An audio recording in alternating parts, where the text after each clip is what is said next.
The Square Ball Podcast.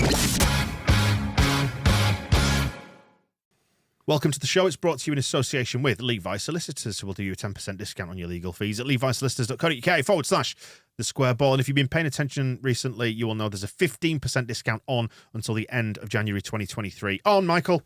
Wills, conveyancing, probate. Well done. Oh, you nearly tripped up on the third No, one. I didn't. It was the pause for a dramatic effect. Oh, good lad. I wanted everyone to think I didn't know. For the wills as well, there's an online booking system now available at levisolicitors.co.uk/the Square Ball. Booking system on there. You can do video calls for your wills as well, so you don't even have to leave the house. You do have to leave the house then to go to Aston Villa. Do you like that seamless segue?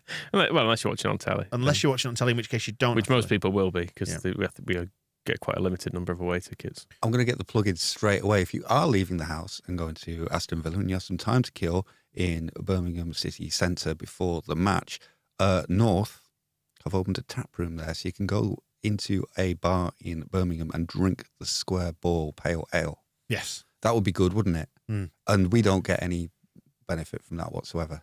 No. But So- anyway, that is Friday night in Birmingham. What a treat that'll be. And it's Leeds United against Aston Villa. Or Friday afternoon if you start early in North. Snow Hill, it's at. Yep. To get the train to Snow Hill, Yes. go in there. Yep. And buy loads of booze. Snow Hill sounds like a location in Narnia. I bet it's not. It's in Birmingham. It's finance district. Don't know why they call it Snow Hill. Let's talk about the actual game itself then. I'd rather talk about pubs. Yes. What do you expect from this? I don't know what to expect from this. But that's just the hallmark of this season, isn't it? I expect we'll score early, then they'll score a couple, then there'll be a mad scramble. Well, we need to concede our customary 2 per game. That's Yeah. one thing we know. So how many are we going to score against their 2? Probably 2, and just keep this whole sorry business dragging on another week rather than sacking him or backing him. Just that thing of going, well. But are they not backing him by bringing in more players potentially? Yeah, I suppose they are, particularly the Red Bull ones. Mm. So, yeah. I mean, it was Jesse's first home game, wasn't it, Villa? I mean, And if it they was were a disaster. really backing him with Red Bull players, Haaland would be here. That is true. So it's hard to say he's really getting the backing that he needs or deserves in the transfer market. So is it right to point fingers at the head coach in that situation, or should you be looking at the people above who haven't given him the money, tools he had at Salzburg that he needs to thrive? Thank you, Moscow. Yeah, a very good, a very salient point. All the best players in the league. That's what they need to buy him. So if we could have all the best players in the league and send them out every week, then the style might actually work. That's what's lacking from the, I guess if we were going to apply the Salzburg model to the Premier League, it's not just bringing in Salzburg players, it's bringing in the best Premier League players is how they did it, wasn't it? Just having, why haven't they given him the best team? and then life would be easy. He wouldn't have to worry about them playing scared and how they couldn't understand his instructions and all this kind of stuff, because they'd all be brilliant, so it wouldn't be a problem. Even vaguely cowardly, really good players can win games, can't they? You naughty people. Do you remember Where are we? Jesse's first home game against Villa? Do you remember what happened in that? It was awful. What happened was, you're going to have to really throw your mind back, but they would break down the wings, and then there'd be big gaps at the back post when it was played to there. So they just scored by doing Is that what happened? Yeah. Or they'd pull it back, and everyone was stood kind of on the 6-yard line and leaving a massive gap at the edge of the box. Not picking up runners. Yeah. That's how they scored the goals. I've kind of that day. forgotten that. It was all set to, the hope was that would be sorted soon, wasn't it? I was kind of interested when he was asked recently because he was saying that the attention on the transfer window in English football really surprised, it seems like. So I don't understand why everybody makes such a big deal about transfers. I've already got all the best players. Yeah, and somebody said, well, what else has surprised you about English football? And he was like, that's a good question. He said some of the media attention. And then he was just the standard of the teams. Every team is really strong. And he referenced Leicester. He said it's like when we started preparing for the game against Leicester, and they're so good. And I was thinking, is he talking about the recent game against Leicester, or is he thinking about his first game, which was away to Leicester?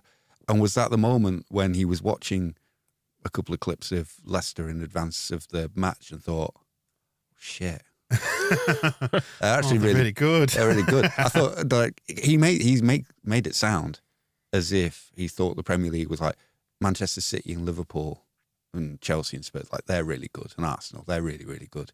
But the rest of them, like you don't even need to watch Leicester because they just meh. as was proven earlier this season. That it would be like it's a league with maybe like 5 RB Salzburgs, and then everybody else is just cannon fodder, or a Celtic and a Rangers, and everybody else is really easy to play against. And here he is, and we're being a bit mean about him today, aren't we? But it feels like it's, the FA Cup match was rubbish. So he's it's kind of a week to be mean, and then we'll be nice again. We got the new Villa. Maxi Verber inspired stability at the back. He looked good, which genuinely might be a thing. I'm not saying that to be facetious now. He did look good, and he looks like we haven't ruined him. This? No, we haven't ruined him yet, have we? I guess he starts at left back, probably. Would you not just go with Strike? Put him at centre back then? Doing? Yeah. I don't know, maybe. There's a reason. I mean, he's slow, so the wisdom of so is Strauch, isn't he? Putting him up against, I don't know. Did you see him at the Cardiff players running away from him? It was heartbreaking, I know, but he did look really slow. Stop doing that to Pascal. I mean, we'll come to heroes and villains in a bit. It's quite telling that no one's feels that able to nominate him. It's just like, let's blame other people for this. Well, it was. I mean, why play a high line with such slow defenders, and then to solve it, sign another slow fullback? God, I have the Villa highlights from that 3-0 on in front of me, and I'm just witnessing Junior Firpo running into the West Stand as Cash turns inside him and puts it into the corner. Obviously, he's going to turn back inside because that's where the goal is, Junior, for fuck's sake. It doesn't make any more sense watching it like a year later. Oh, dear me. Maybe Firpo plays. Chance to right the wrongs of that night. Maybe he does. He got injured that night, didn't he? Maybe he does, Moscow. There was a very reluctant... Junior Firpo made a mistake and then got injured. I struggle to believe these things are true. He got a very reluctant ovation as he was stretchered off. If people don't know, that's supposed to be better. We could beat these. That's the thing, that despite all our misgivings about where this is all heading at the minute, we can beat them with what we have. Yeah, they're not great. And we're into the run of games now where we actually do need to start winning some. We can't keep going, well, I'd argue that point of West Ham's all right. I'd argue that the run of games from the start of the season to now, we could have done with winning more. Yeah. We beat Chelsea. What's wrong with you? When and Liverpool. We technically beat Arsenal, didn't we? Yeah, we had the moral victory, so we did win some. But yeah, we are. I think if you're doing that, I think we've technically lost to Newcastle. We are getting down to brass tacks now, aren't we? Yeah, with this. And this would be a good win because they've got the whole Emery thing that is supposed to sort everything out, and there's kind of so far not, because you can't really say you've lost to Stevenage and everything's good. Yeah, that was Steve Evans though. You've got to accept you sometimes come up against a greater talent. I know, so they beat Brentford, didn't they? And then they're wildly erratic, aren't they? I was going to say just on this. They win games that you wouldn't expect them to, and then lose games that I don't know. I mean, they beat Brighton, which was a surprise in a way, and Spurs. They shouldn't really be beating Spurs, but then only drawing with Wolves. Although Leon Bailey took that very hard.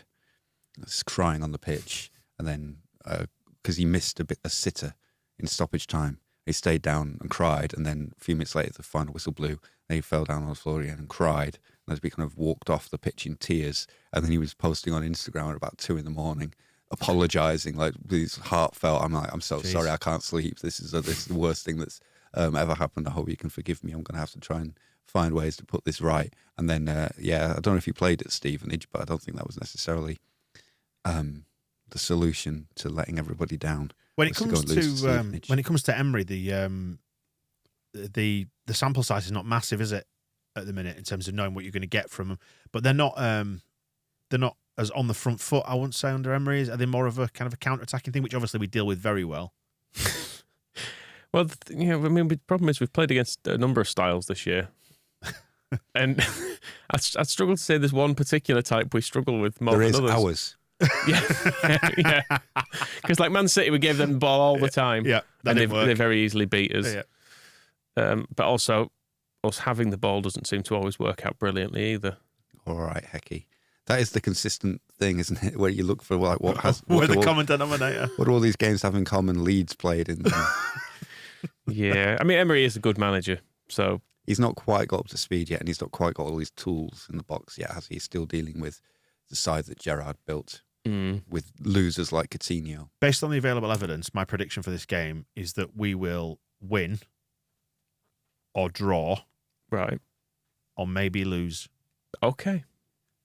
No, all very possible. All very possible, I think. What do you make to that, Michael? I think you're maybe a third right. Yeah. It's valid because I don't know what's going to happen in this match. I mean, I don't know what team we're going to play.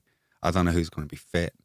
I don't know what Marsh's instructions are going to be this time, given that like his recent rhetoric has been, they're not doing what I want them to do in the first half, so I'm having to change everything in the second half. And then Villa are an unknown quantity because Emery's new and he hasn't got, and they'll be looking for a reaction after Stevenage, or will they just be even more miserable? Will we wear the lucky yellow disco kit? Unbeaten in that. Are we really? Yep. We should be wearing white at Villa. Drew to Southampton and drew at Newcastle in it. Sort of. Well, no, we definitely did. No, I mean, the sort of kit.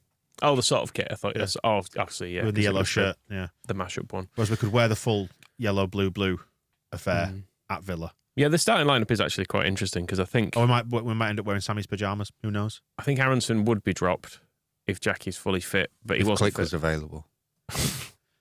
Yeah, maybe. I'm in a right bad mood today, sorry. It's fine. But yeah, I mean, Aronson's been bad for a few games, hasn't he? So I would probably drop him. Somerville got knocked into the other day, although stayed on, but it didn't look entirely comfortable. I mean, him and Gnonto got absolutely leathered all game, didn't they? Yeah. Not drunk, but kicked. Yeah, and who else wasn't fit? Oh, Rocker was obviously not fit the other day either, was he? Yeah. So Meslier. Who's left? The walking wounded. I kind of, in my head, I thought Meslier was just rested, but he wasn't, was he? He was injured. Isn't it an Achilles that Tyler Adams has come back with? I think he had 2 Achilles anyway. He's come back with one. Oh, right, Still got shit. Not a spare. kept back at customs.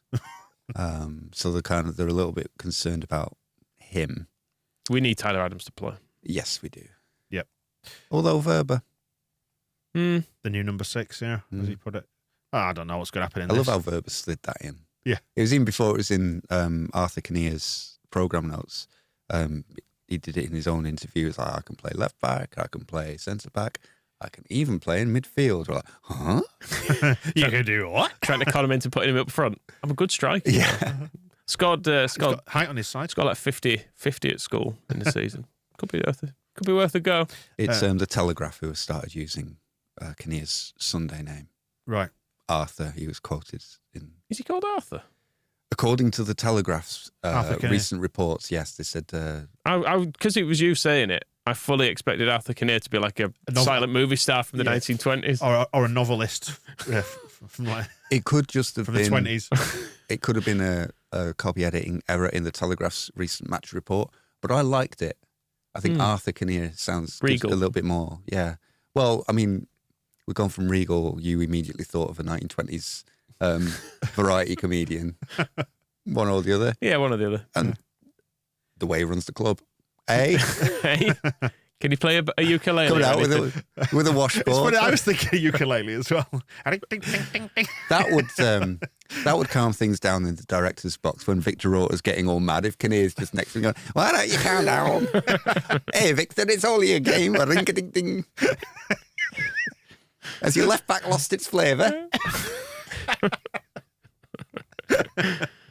I've got no idea what's I'll going on. load up Football Manager 2006 for you. You like that one? You like the classics? Ding, ding, ding. I don't know what's going to happen here, so let's not make predictions then, eh? Well, we need to at least nod at whoscored.com's list of weaknesses for Aston Villa, because there are a Can you few. do them all in the style of a music hall star, please? You won't believe what I was talking to Who Scored, my old mate. He was with us in the pub. This is getting towards Neil Warnock. The other night. Well, his whole shtick is very 1920s musical. Anyway, they're no good at avoiding offside, defending against long shots. We need Clicky back. Aerial duels, they're bad at those, so Gnonto can win some more balls in the box. They are weak at avoiding individual errors and they cannot defend set pieces. So, and Greenwood plays. I mean this quite sincerely. Sam Greenwood, is he a good Premier League midfielder? I don't know. I don't think he's as. I think he's better than some. He's not as good as others. But he should be in the team for set pieces, and that kind of gets people sneer at that kind of thing. But his corners are just too damn good to ignore. Even the ones that we're not scoring from, we're putting in great balls from him, and he needs to be in the team, and he needs to be pulling rank. So none of this. You heard it on when I played West Ham. It's classic because we've got some new routines. There's the one where they do the shoulder tap, the two shoulders, and we saw Jackie standing at the corner with his two hands on his shoulders, and it's like, oh, what's this going to be? And the effects microphone next to him, very much like Wolves away last year, as he ground it into the midriff of a defender at the front post, heading going, ah! So that's not working well. But Greenwood did the same shoulders thing at Cardiff and put in a brilliant ball. And obviously we scored from him taking that quick corner with Gnonto. It's worth it just for that. Set pieces, people say, oh, you need to get that would be what you'd get Neil Warnock in for, to save you, like, oh, get us scoring from set pieces. Greenwood can be our manager, set piece coach, and he can take them. I do actually agree, because we don't seem capable of creating much else. So having someone who can deliver a really good ball, Special teams. it does count. I know under Bielsa we became conditioned to the fact that corners were basically cheating. So we made sure we were absolutely abysmal at them. But you can score goals from it. It's allowed. It is allowed. And he's, I suppose, he's played as a 10 in the under 23s, 21s. So if Aronson needs a rest, you're putting in a player who's got, like, probably not the same World Cup winning potential, but he's fine. And he might do well there. He's and will contribute. And he's got a much scarier face than Aronson for the pressing. He's even when Aronson's running around going like, why isn't that free kick to the referee? He's just not got a face that you'd give a free kick to. Yeah, Greenwood's a proper narky little bastard. He loves getting stuck in and upsetting people, whereas Aronson is a bit more of a moaner. Just needs a rest, doesn't he? Aronson needs a long sleep. I think the World Cup wasn't good for him, so he just needs to chillax for a while. Well, there goes our cutting and insightful analysis of the Villa game. We'll get together on Friday night, shall we? You going to come for that one, Moscow? No. Probably not. Send Rob. I'm not coming either. I'll sit here and watch it on my own. Oh, well, fingers crossed. No, it'll be good. I like watching Leeds games. Occasionally. The Square Ball Podcast.